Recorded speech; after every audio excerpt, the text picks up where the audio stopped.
Hi everyone, welcome back to my another video. Today I am going to show in this video how to fix Valorant sign-in problem. So before going to start the video, if you are not subscribed my channel, please subscribe. So let's start the video. Guys, if you are unable to sign in on your Valorant on your Windows 10 or Windows 11, then I will show you how to fix this issue. First of all, you have to open the task manager. For that, you can just press Ctrl Alt Delete, or you can see a taskbar. Click on this, then click on Task Manager.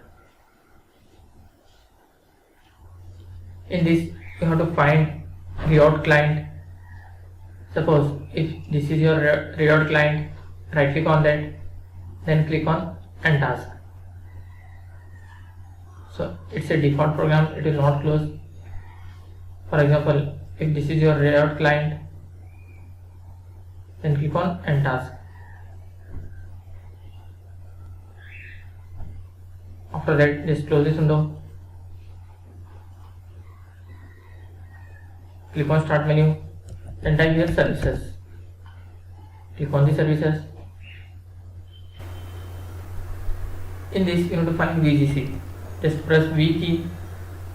Suppose if this is your VGC, right click on that. Click on Properties. Click on this startup type. Select as automatic. Then click on Start. Click on Apply, then click OK. After that, close this window.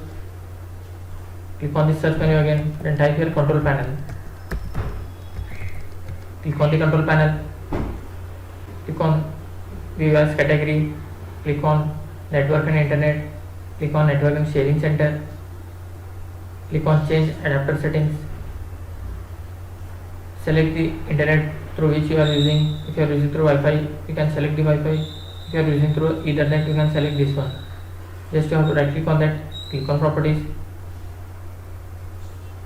click on the Internet Protocol version 4 TCP/IP4, double click on that, select this option, use the following DNS server address, then type here 8.8.8.8. come to the alternate DNS option 8.8.4.4.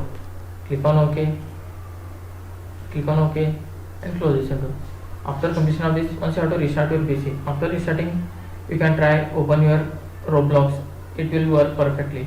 That's it guys. So this way you can fix Valorant can't sign in problem on your Windows 10 or Windows 11. Thanks for watching. Hope if you like this video, please like, share, and don't forget to subscribe.